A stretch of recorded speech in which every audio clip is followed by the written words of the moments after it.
Glórias a Deus. Meus queridos irmãos, eu vos cumprimento com a paz do Senhor Jesus, amém? A paz do Senhor. Glórias a Deus. Olhe para o teu irmão que está ao seu lado assim, fale para ele, aqui é Adebrais, filho. Meu Deus, que presença, pastor. Glórias ao Senhor. Queridos, abra sua Bíblia por gentileza, livro do profeta Isaías, capítulo de número 6. Livro do profeta Isaías, capítulo de número 6, para você que trouxe a Bíblia do culto, página 827. Enquanto você procura o texto bíblico, eu quero, como de costume, externar a Deus a minha gratidão por estar mais uma noite nessa augusta e maravilhosa presença, podendo louvar a Deus, podendo magnificá-lo e principalmente ser privilegiado, irmãos, de estar em sua casa de oração. Assim como disse o salmista e rei Davi, uma coisa pedi ao Senhor e a buscarei, que possa estar na sua casa todos os dias da minha vida. Irmãos, imagine ficar nessa presença 24 horas por dia. Meu Deus do céu. Então se prepara, porque no céu será assim, viu? Lá não vai ter tempo, lá não vai ter espaço, o culto não acaba, vai ser o tempo inteiro santo, santo, santo é o Senhor dos Exércitos. Quero aqui desde já registrar também minha alegria de estar conhecendo vocês, cumprimentar a vida do homem de Deus, pastor Celso Ricardo, pastor Angélica, que Deus os abençoe em Cristo Jesus. É um prazer conhecê-los, é um prazer poder servi-los, e é um prazer estar aqui comungando junto nesta atmosfera muito especial. A vida do obreiro, servo de Deus, irmão Dário, que Deus abençoe, servo de Deus, muito obrigado pela honrosa oportunidade de poder estar aqui com vocês. O servo Dário é um homem muito dedicado, pastor. Sempre preocupado, pastor, tal dia estamos certos, mensagem, Deus abençoe, querido, que Deus venha prosperar o seu ministério, a sua família, em nome de Jesus. Meu amigo que aqui acompanha, presbítero Denis Machado, grande pregador da palavra. Denis é novo assim, mas é muito inteligente, viu, pastor? Já escreveu 4 livros já, congrega ali na AD Madureira de Mauá, presidida pelo homem de Deus, pastor Adelino. Denis é uma bênção, um amigo que eu tenho muito carinho, muito respeito e grande admiração. Depois vocês entram lá no Instagram, colocam Denis Machado, vocês conheceram um pouco do trabalho ministerial do servo de Deus. Sua esposa que aqui está, a irmã diaconisa Jaqueline, muito obrigado. E a Bia, cadê a Bia? Que menina inteligente e adorável. Glórias a Deus. Falei para ela que se ela não falar uma língua estranha hoje, pastor, não ganha um doce no final do culto. Aleluia. Queridos, deixa eu me apresentar rapidinho. Eu sou o presbítero Vanderlei Tosato, congrego ali na Adebras, Campo do Jardim Itapeva, presidida pelo homem de Deus, pastor Doraci Pires, e pela nossa pastora, a pastora Edneide Pires, debaixo da liderança do nosso bispo e da nossa bispa, Samuel Ferreira, e bispa Keila Ferreira. Estamos ali do município de Mauá, pastor, já divisa com Ribeirão, viu? Quem dera se fosse ali perto do polo petroquímico, estava mais perto. Nós vai um pouquinho mais, lá onde tem aldeia indígena, tem arco e flecha, lá no final lá. É ali que a gente mora, irmãos. Mas glórias a Deus, sou o pai de 8 filhos, irmãos. Eu sou pai do Pedro, do Tiago, do João, do Samuel, da Ana, da Lorena, da Lauane e da Valentina Vitória. Casado com a irmã Thalita, que não pôde estar devido à quantidade de filhos, né, irmão? Quando Deus nos concedeu uma van, a gente consegue levar a família inteira. Por enquanto, a gente vai diversificando. E ela também tem uns trabalhos ali do nosso grupo de irmãs. Então, hoje ela tinha um compromisso, está atendendo os compromissos da nossa igreja. Queridos, dito isto, vamos para a leitura bíblica. Livro do profeta Isaías, capítulo de número 6, verso de número 1. Quero ser breve e objetivo naquilo que Deus colocou em meu coração. Diz assim o texto: no ano em que morreu o rei Uzias, eu vi ao Senhor assentado sobre um alto e sublime trono. E o seu séquito enchia o templo. E os serafins estavam acima dele. E cada um tinha 6 asas. E com 2 cobriam seus rostos. E com 2 cobriam os seus pés. E com 2 voavam. E clamavam uns para os outros, dizendo: Santo, Santo, Santo é o Senhor dos exércitos. E toda a terra está cheia da sua glória. Toma o seu assento, por gentileza, em nome de Jesus.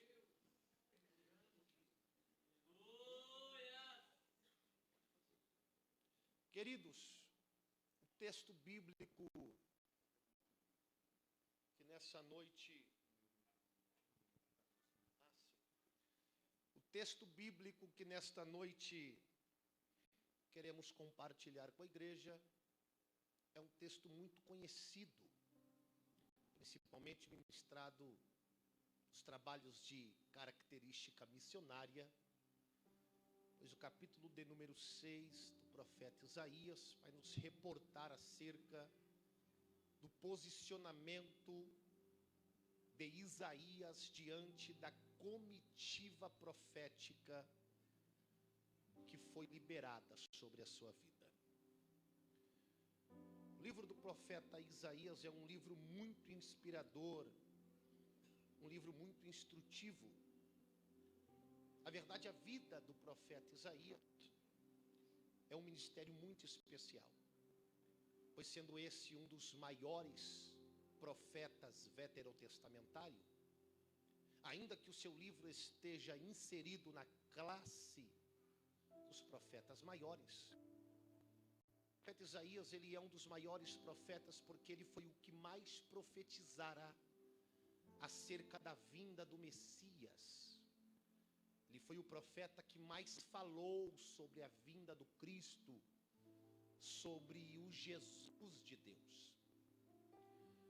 O livro do profeta Isaías, na verdade, ele é uma tipologia do livro que o próprio Deus escreveu, que é a Bíblia Sagrada, fazendo a junção dos 39 livros que compõem o Antigo Testamento e os 27 livros que faz parte do Novo Testamento. Chegamos na totalidade de 66 livros, que são os que compõem a Bíblia Sagrada. E o livro do profeta Isaías contém 66 capítulos. Perceba que no capítulo de número 6, conforme eu disse, muito usado nos trabalhos de caráter missionário, pois vai fazer menção acerca do chamado de Isaías, eu quero me atentar apenas no verso de número 1 e na declaração que Isaías faz. Perceba o que diz o texto, verso de número 1. No ano em que morreu o rei Uzias. Isaías está fazendo menção do monarca, especificamente o 10º rei, que se assentou no trono do reino de Judá, Uzias. Homem cuja qual exerceu o seu reinado em caráter de excelência. Todavia, ainda tendo um triste fim, terminando-se os seus dias, completamente diferente daquilo que quando começara. Uzias nos ensina grandes lições acerca da sua vida e acerca das obras em que ele efetuou no seu reinado. Apesar que o povo de Israel e o povo de Judá já estava acostumado com as oscilações da monarquia do reino de Deus, entendendo que na verdade este plano monárquico não fora o projeto divino, mas na verdade uma permissão do mesmo. Ainda quando voltamos no período dos juízes, quando o último homem que exerceu esse ministério de juiz, sacerdote, profeta, o grande profeta Samuel, a Bíblia vai nos dar a informação que Samuel já está avançado em idade, os seus filhos já não andam no seu caminho, e todavia os filhos de Israel rejeitaram a conduta dos filhos de Samuel, chegando até Samuel e requerendo para com que ele intermediasse um diálogo a Deus, para que, assim como as nações circunvizinhas, que tinha como um soberano um homem assentado sobre um trono vestindo-se uma coroa, fosse também assim para com o povo de Deus. Samuel, muito entristecido, se reúne e vai conversar com o Senhor. Todavia o Senhor, tentando acalentar a alma do abatido e ancião profeta Samuel, diz para ele, acredito que talvez de um tom suave: Samuel, o povo não tem rejeitado a ti, mas eles têm rejeitado a mim. A partir dali Deus dá uma ordenança para que se encerrasse o ciclo que nós chamamos de teocracia, aonde Deus era o soberano da nação de Israel com seus representantes juízes. E entramos agora em um período que nós iniciamos como o nome de monarquia, ou o período monárquico, aonde foi escolhido o primeiro rei do povo de Deus em um reino unificado. E o primeiro a ser escolhido é da tribo de Benjamim, filho de Quis, homem por nome de Saul, cuja qual a Bíblia vai fazer menção que da cintura para cima não existe alguém mais bonito. Porque sabendo Deus aquilo que o povo procura e aquilo que o povo desejava, Deus escolheu e permitiu que assim acontecesse.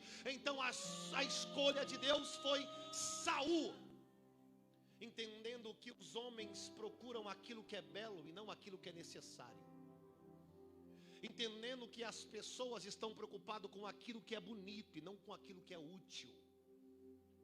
Saul até começou bem, mas não durou muito para que ele entendesse aquele famoso dito popular: quer conhecer o homem, dê poder a ele. Só foi Saul receber os poderes na mão que ele entendeu que a presença da sua liderança, que ainda era Samuel, não fazia mais diferença alguma. E Saul começou a andar segundo os seus caminhos e segundo aos seus propósitos, e lá no céu Deus rejeitou o reinado de Saul. Mas todavia já aprovado em seu coração aquele que seria o seu sucessor, o humilde, sensível e adorador Davi, escolhido por detrás das malhadas, rejeitado na casa de seu pai. Foi esse a quem a Bíblia vai nos dar a informação ser o homem segundo o coração de Deus. Ainda aqui, presbítero Denis, dentro das características humanas, nós podemos ver que Davi comete alguns equívocos e alguns erros, assim como todos nós humanos, que temos as nossas fragilidades e as nossas oscilações. Mas dentre a diferença de Saul, que reinou 40 anos sem se preocupar com a presença de Deus, a Bíblia vai nos dar a informação que quando Davi é coroado, a sua primeira obra é resgatar a arca que estava perdida em Jabes de Gileade e novamente trazer para o centro do lugar da adoração, porque Davi entendia que eu posso até ter honra, eu posso até ter nome, eu posso até ter sucesso, mas sem a presença não dá. Sem a presença não dá. Sem a presença. Ai, alai, alabaração da cama. Este foi o reinado de Davi, um reinado tomado pela presença de Deus. É por isso que Davi é um homem chamado de segundo o coração de Deus, porque ele entende que nada mais importa, e a única coisa que tem que ser prioridade, primazia na minha vida é a presença. Sucedeu o seu filho Salomão, e Davi dá conselhos para Salomão: anda nos caminhos de teu pai e na obediência da palavra. e o Senhor cuidará de ti. Mas Salomão também se expande, cresce, começa a fazer alianças políticas, e através dessas alianças políticas, Salomão faz alguns casamentos, o que nós podemos dizer, os mais antigos vão entender, aqueles casamentos arranjados. Salomão, ele chegou a um número de ter 1000 mulheres, sendo elas 700 oficiais e 300 concubinas. Mulheres espalhadas por todo o território. E aonde, quando elas vinham, elas não vinham sozinhas, elas traziam a sua religião para o meio do povo de Deus. Foi inserido no povo eleito o costume da idolatria e do paganismo. O Senhor agora decide dividir os reinos, e saímos do reino unificado para o reino dividido. Reino norte, Israel, capital Samaria. Reino sul, Judá, capital Jerusalém. Cada vez mais a idolatria é profunda e intrínseca no reino norte, em Israel. Mas a semente que viria do tronco de Davi, conforme a aliança que próprio Deus fez com o rei, ele permanece manter o propósito e o pacto no reino sul de Judá. Uzias, ele é o 10º rei deste reino. E a Bíblia vai nos dar a informação especificamente no livro de 2 Crônicas, capítulo de número 26, que chegou o período em que Uzias tomar posse de seu reinado. E a título de informação, foi apenas com 16 anos de idade, quando seu pai Amasias teria sido assassinado. E é válido nós fazermos uma abordagem aqui, que Amasias foi um rei que até enfrentou algumas batalhas militares, mas não obteve sucesso. Tendo Deus de Israel repreendido Amasias algumas vezes, testificando que se ele andasse no caminho do Senhor, fizesse as alianças, desfizesse das alianças que não era para ter feito, o Senhor lhe daria a vitória. Amasias acata a palavra, pastor, e desfaz de algumas alianças. Mas consequentemente isso com a palavra que Amasias recebeu, porque a título de informação, tem gente que não pode nem saber que tem vitória enviada para a casa dele. Tem gente que não pode nem ficar sabendo que Deus está pelejando por ele nos mínimos detalhes, porque a soberba já infla o coração. A vaidade já domina a sua carne, e foi isso que aconteceu com Amasias. Quando ele ficou sabendo que Deus entraria com ele nas batalhas, a história bíblica vai nos dizer que Amasias começa a provocar os seus adversários. E a título de informação, deixa eu te liberar uma palavra de conhecimento, para que você não seja conhecido como um tolo lá fora. Não queira entrar em batalhas que Deus não entraria com você. Não queira entrar em pelejas que Deus não aprovaria do céu a tua vitória. Para de pensar que você é melhor que alguém, que você é maior que alguém. Quem te garante é Deus, quem te levanta é Deus, quem te justifica é Deus. Como é necessário nós se colocarmos no nosso lugar e entender que não é aonde eu quero ir e aquilo que eu pretendo fazer, mas é por Ele, para Ele, porque dele são todas as coisas. E aquele rei que se ensoberbece, cuja qual Deus lhe daria a vitória, termina o seu reinado fugindo de seus inimigos, como um rato se escondendo nas cavernas, até que ele foi encontrado na cidade de Zelá e ele foi assassinado. E é nesse período em que Amasias é assassinado que imediatamente agora tem que ser colocado Uzias para tomar posse da consequência do trono. E Uzias tem apenas 16 anos de idade. Deixa eu te falar uma coisa profética aqui.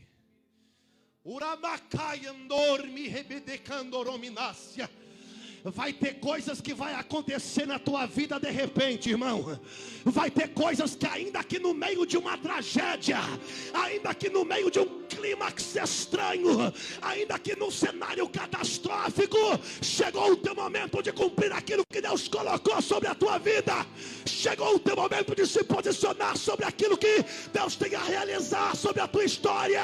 E ainda que você olhe e pense, tem apenas 16 anos, não é a tua hora. Se prepara, porque é aí que Deus vai te usar. É aí que Deus vai te usar. Pega na mão do seu irmão, balança a mão dele e fala: chegou o teu momento de viver a chamada. Chegou o teu momento de viver a história. Chegou o teu momento, foi Deus que preparou.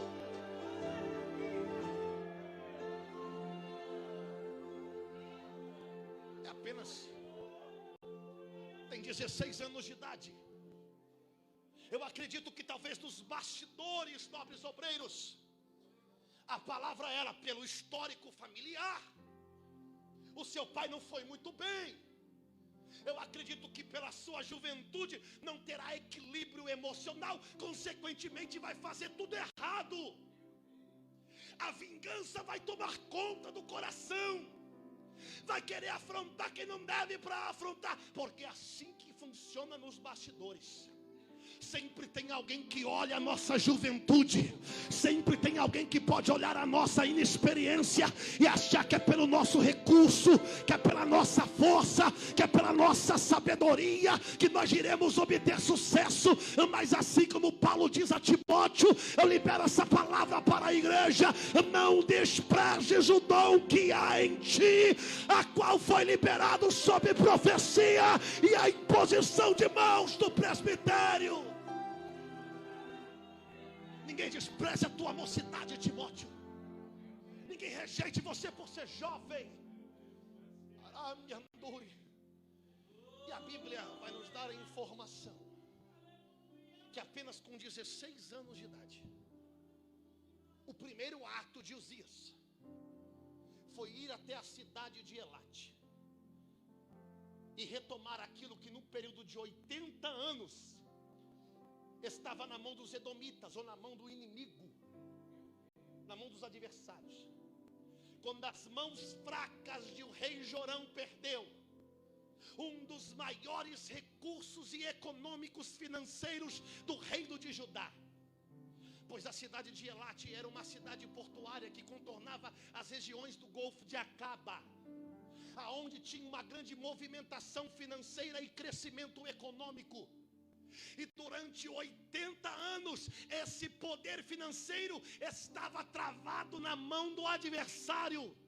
E ainda com 16 anos de idade, a primeira ação de Uzias foi retomar Elate para trazer recurso novamente para a sua disponibilidade. Levanta a sua mão para me liberar a palavra. Ai, eu estou sentindo a presença de Deus aqui. Deus manda eu liberar uma palavra. Está travando a vida financeira de alguém nesta noite. Deus vai trazer novamente para as tuas mãos o recurso que o inimigo te tomou. Se prepara para receber do céu uma grande provisão, uma grande providência, uma grande bênção. Se tem alguém que recebe essa palavra, abra a tua boca para adorar. Eita, aleluia!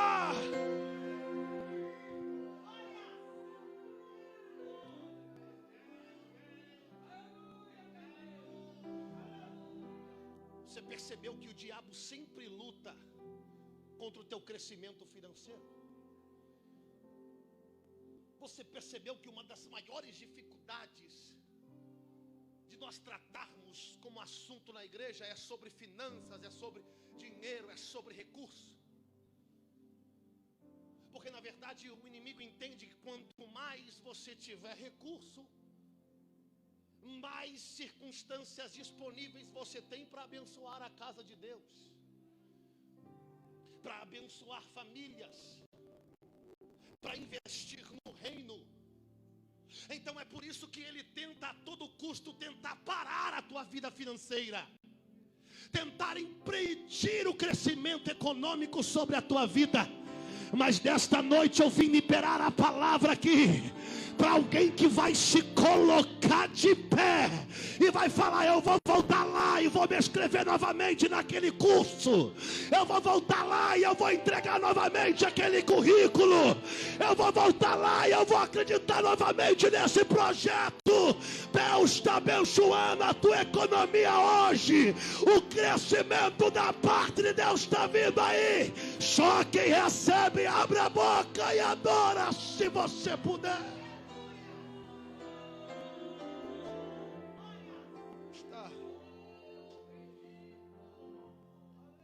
Salmo de número 84, verso 11 diz que o Senhor concede favor e honra e não recusa nenhum bem aos que vivem com integridade. Para de demonizar a prosperidade, irmão.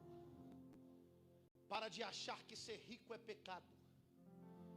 Na verdade, quanto mais recurso você tiver disponível, mais você vai poder abençoar a obra de Deus, mais você vai poder abençoar famílias. Pastor, eu estou com uma palavra da revelação do céu aqui. Vai ter gente que vai começar a aumentar o investimento em missões dessa igreja. Vai ter gente que vai começar a mandar a oferta para o departamento infantil dessa igreja. Vai ter gente que vai lá, manda, calastu e camanaia. Eu vejo um projeto teológico neste lugar. Vai ter gente que vai mandar o Pix, vai abençoar. Deus está destravando elate nesta casa. Deus está destravando o recurso neste lugar. Ai, meu Deus do céu, que glória é essa? Isso é para quem crê. Isso é para quem crê.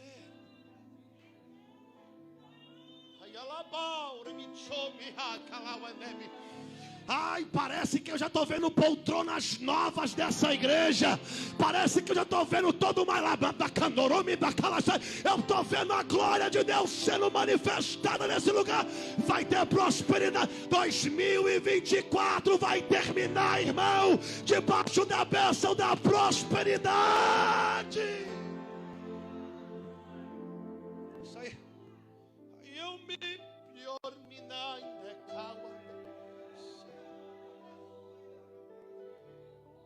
Por que o impedimento do inimigo é tanto com o teu crescimento financeiro? Por quê? Pastor, abre para mim por gentileza 2 Crônicas, capítulo 26. Nós vamos entender o que Uzias conseguiu fazer depois que ele retomou uma das maiores potências econômicas do reino de Judá. 2 Crônicas, capítulo 26, a partir do verso 5. Você pode ler para a gente, por favor? Leia para a igreja. Se você quiser abrir a sua Bíblia, fica à vontade, por gentileza. Porque saiu e guerreou contra os filisteus e quebrou os muros, Garde e muros de Jasbe, o muro de Asdod, e edificou a cidade e Asdod, é isso? Asdod, isso. Entre os filisteus. E Deus o ajudou contra os filisteus. E Deus ajudou contra os filisteus. E contra os arábios. E contra os árabes. Que habitavam em Gurbaal. E que habitavam em Gurbaal. E contra os meunitas. E contra os meunitas. E os amonitas. E os amonitas. Deram presentes a Uzias. Deram presente a Uzias. E o seu renome foi espalhado até a entrada do Egito. Porque se fortificou altamente. E também Uzias edificou torres em Jerusalém, a porta da esquina, a porta do vale, e os ângulos, e as fortificou, e cavou os poços, porque tinha campinas e muito gado, tanto nos vales como nas Campinas, lavradores, vinhateiros, nos montes, nos campos, férteis, porque era amigo da agricultura. Muito obrigado, querido. Percebam que ele conseguiu mudar toda a economia. Meu pastor, Uzias está gerando emprego. Uzias está abençoando famílias. A infraestrutura de Judá está crescendo. O agronegócio está gerando rentabilidade. As famílias estão podendo se reunir aos domingos e fazer aquela lasanha saborosa. Tem pizzas e sábado à noite para comemorar e as famílias descansar. Os pais estão podendo levar os seus filhos do shopping para poder comprar o tênis que eles gostam de usar. Uzias está investindo no reino. Mas o mais lindo aqui, e isso eu aprendi com o nosso bispo Samuel, acredito que alguém estava na reunião de obreiro, acho que uns 5 meses atrás, 6, não me lembro, ele falou bem assim a palavra, na pregação que ele ministrou sobre Neemias. E a palavra foi: coloquem muros sobre aquilo que vocês querem que permaneçam de pé. Quem se lembra disso aqui? Coloquem muros sobre aquilo que vocês querem que permaneçam de pé. Uzias está dizendo que quando ele reuniu os recursos, ele mudou a economia de Judá, ele começou a construir torres de vigias, aonde ficava se posicionado o que nós chamamos de atalaias, homens cuja qual, quando vinham os inimigos estrangeiros para invadir, ladrões, bestas feras, eles sinalizavam um sinal e todo o povo poderia se proteger, se reunir e guardar as suas plantações. Uramai calastu queimando romimasto lubehebre. É por isso que o diabo está lutando contra o teu crescimento financeiro, porque ele sabe que você com recurso na mão, ninguém te para, ninguém te detém, a tua família é protegida, o sistema filosófico esquerdista não vai dominar a mente dos nossos adolescentes, porque a igreja com recurso financeiro tem saúde, tem prosperidade, tem vitória. E eu vim pregar uma palavra para alguém aqui, que Deus vai destravar aquilo que o diabo tentou prender, porque a tua casa tem bênção, a tua casa tem bênção, a tua casa. Eu estou vendo pessoa que está recebendo aqui. Eu já identifiquei os vasos nessa casa. Deus está quebrando a armadilha, Deus está quebrando o arco. É a noite da tua vitória. Ai. Pega na mão do seu irmão e segura, por gentileza. Ui miai calai comur mi rebaua. Halabada calachanda candará. Fala para ele, se você puder, ninguém vai ficar para trás. A tua bênção é a minha bênção. A tua vitória é a minha vitória. A tua causa é a minha causa. Vamos proteger as nossas famílias. Vamos proteger a nossa igreja. Ai, meu Deus do céu. Está destravando, irmão. Vai começar a sobrar dinheiro na tua conta. Vai começar a sobrar recurso para tua casa. Vai começar a mandar calas tu decandará. Se prepara para você ter condição para dar e não para emprestar. E não tomar emprestado, é a promessa. Então Deus, Uzias fez tudo isso aí.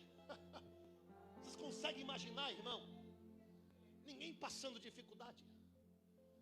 Vocês conseguem imaginar segurança pública dando segurança verdadeiramente. Você consegue imaginar as pessoas andando, o presbítero deles, felizes pelas ruas, porque podem promover descanso para suas famílias. Mas Uzias, como todos os homens, está sujeito a falhas. E diz o texto bíblico que esse homem que muito colaborou, muito corroborou para o crescimento de Judá, não conseguiu ter um discernimento acerca de posições. E sem entender algumas coisas da vida, Uzias, como todos os seres humanos falhos, entra no templo e oferece incenso ao Senhor. A motivação é até boa. O problema é que essa tarefa não competia a Uzias, competia aos sacerdotes. E o problema é quando eu posso até ter uma boa motivação, mas eu não respeito a minha hierarquia, eu não respeito a minha estrutura. É por isso que tem um monte de gente lá fora, desviada da igreja. Um monte de gente que já pregou no altar, louvou nos nossos microfones, e hoje estão buscando paz e conforto em outras religiões. Isso aqui não é sobre conforto. Isso aqui não é lá mais, tá lamando ou combinará subreb. Eu não estou aqui para ser famoso e ser promovido, irmão. Eu estou aqui porque o céu me limpa pelo sangue do Cordeiro, me prometendo um reino de paz, me prometendo um reino de justiça, me prometendo um reino de... mas enquanto eu estiver, eu vou respeitar os limites, eu vou respeitar meu espaço, eu vou respeitar cada um no seu devido lugar. Por isso que a Bíblia vai nos ensinar: dai honra a quem tem honra, cada um no seu devido lugar. Saiba onde você pode entrar, saiba com que você tem estrutura para lidar. Não queira ser a pessoa que é o faz tudo, porque quem é bom em tudo, na verdade, não é bom em nada. Não é sobre ter muitos talentos, mas é sobre ser bom naquele que Deus te deu. Não é sobre ser visto em todos os lugares, mas é aonde você ser visto, você deixar uma marca, você fazer algo útil, você trabalhar com excelência. Então Uzias, os sacerdotes vêm, repreendem-o imediatamente. O Senhor puniu Uzias e com uma lepra bem na testa, não dá nem para esconder. Problema da desobediência, irmão. Tem coisa que Deus tolera, viu? Mas tem coisa que Deus deixa vir à tona. E não tem como esconder, não. Porque às vezes um pouco de constrangimento e vergonha pode te colocar no posicionamento certo. E Uzias agora, pastor, é tirado do templo, perdeu-se o acesso ao palácio e termina os seus dias morando na casa dos leprosos. Aí Isaías capítulo de número 6, ele vai iniciar. Na verdade, Isaías é estadista. Isaías é um dos príncipes de Judá. E Isaías é alguém que tem acesso aos palácios. É dentre um que dava conselho para o rei acerca de economia, educação. Aí ele vai registrar o capítulo de número 6. Deixa eu tentar ancorar o que quero pregar aqui no seu coração. Já pensou perder um amigo? Já pensou perder alguém próximo? Alguém que te abençoou muito? Alguém que edificou muito a tua casa, o teu ministério, a tua família? Já pensou perder alguém que foi muito bom para você? Aí Isaías vai iniciar o capítulo 6 dele dizendo: no ano em que morreu o rei Uzias. Isaías está dizendo assim: não é qualquer um, é alguém que fez muito por mim. Não é qualquer rei, não era alguém em quem eu prestava continência, era alguém que olhou para mim como eu nunca olhei e me enxerguei. Era alguém que por causa de suas ações a minha família foi abençoada, o meu ministério prosperou e a minha casa inteira foi próspera.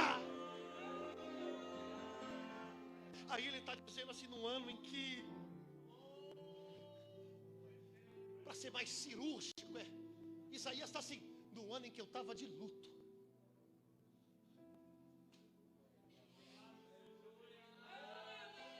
No ano em que eu pensei, lembra o que eu disse no início? O povo de Deus já estava acostumado com oscilações. Uma hora um rei era bom, outra hora um rei era ruim, outra hora um rei fazia alguma coisa útil, outra hora o outro quebrava o altar, quebrava o culto, acabava com tudo. Era oscilante. E dura coisa é perder quem é bom. Alabaia, dorme, rébia.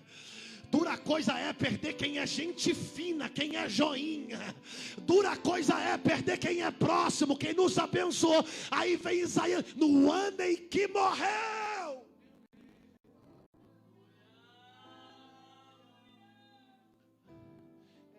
Pregador, não estou entendendo. Hoje eu vim aqui para um projeto de portas abertas. É sobre isso mesmo. É sobre portas abertas que você não está entendendo. Que Deus não vai respeitar o seu luto. Que Deus não vai respeitar o seu drama. Que Deus não vai respeitar as suas percas. Não porque Ele é ruim, egoísta e não tem empatia. Muito pelo contrário. É que Ele não vai permitir que você, como uma potência na mão dEle, se tranque nessa bolha de tristeza e inferioridade. Ele não vai permitir que você, nesse momento de percas e prejuízos, esqueça o quão importante você é na mão dele. Então agora Ele quer fazer um reajuste de foco. O problema é que Uzias era homem, assim como o próprio Isaías. Aí diz o texto agora que no ano em que morreu o rei Uzias, portas abertas. Tem alguém de luto na terra, mas tem uma porta se abrindo no céu. Tem alguém chorando na terra, mas tem uma porta sendo escancarada lá no céu. Tem alguém se lamentando na terra, mas tem uma porta, irmão, e ele vai dizer: eu vi o Senhor assentado sobre o alto e sublime trono, e o seu séquito enchia todo o templo, e eu vi serafins com 6 asas, e eles cantavam: Santo, Santo, Santo, Santo é o Senhor. Deus está abrindo o olho espiritual de crente aqui. Deus está abrindo a visão de crente aqui. Ele está corrigindo o teu foco. Ele está corrigindo a tua direção.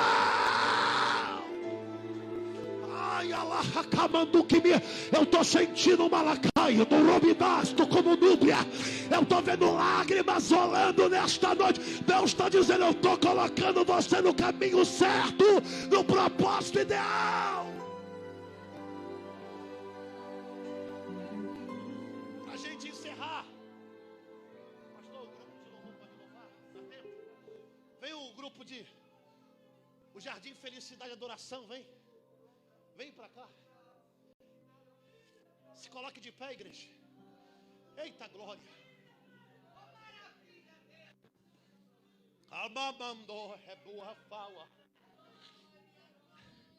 Deus está corrigindo o teu foco.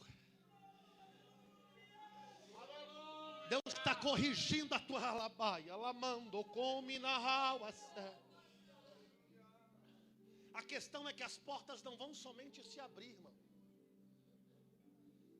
Eu vim aqui pregar para você que Deus vai começar a compartilhar com você os planos dele. coisa boa ter acesso à casa dos outros, não é? Agora imagine agora ter acesso ao escritório de Deus. Imagine participar da reunião que Deus está tendo.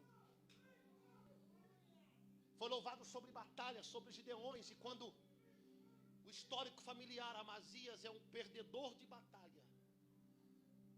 Quando Isaías vê, e é válido citar aqui que no Antigo Testamento, ainda Deus não tinha se manifestado como um rei. Deus só tinha se manifestado como uma divindade, como Deus, e não como um soberano real.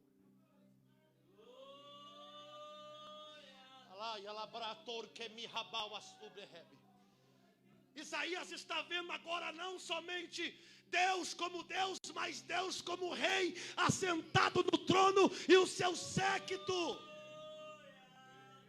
O séquito simboliza as suas vitórias.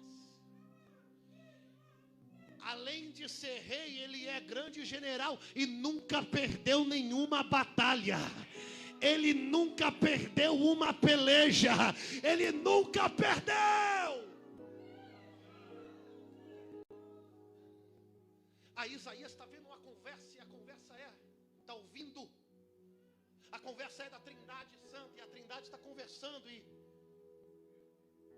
é o Pai, o Filho e o Espírito Santo batendo um papo.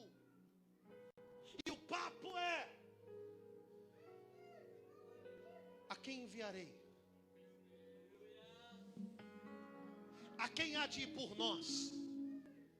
E é válido citar aquilo que 1 Pedro vai dizer, que o cordeiro tinha sido sacrificado antes da fundação do mundo.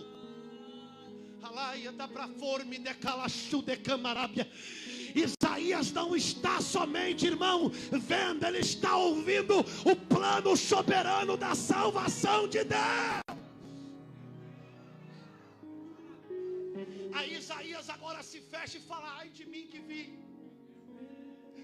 Eu não sou digno, eu não mereço, eu não tenho estrutura, eu não tenho condição, e eu sei o que eu vi é coisa muito séria. Mas o Senhor agora está dizendo para Isaías: não é sobre somente você ouvir, é sobre você participar do plano que eu estou te mostrando. Eu vim pregar para alguém que Deus quer levantar como um grande profeta para essa geração. Eu vim pregar para alguém que Deus quer levantar como uma grande profetisa para essa geração. Eu vim pregar para alguém que Deus quer levantar como um grande visionário, um grande investidor, um grande instrumento na mão dele. Curve a sua cabeça em nome de Jesus. É o seu momento de Deus agora. Se entregue ao Senhor nessa noite. Eu vim pregar para alguém que o Senhor falou: é uma noite de cura para a tua alma. Outros me conhecem.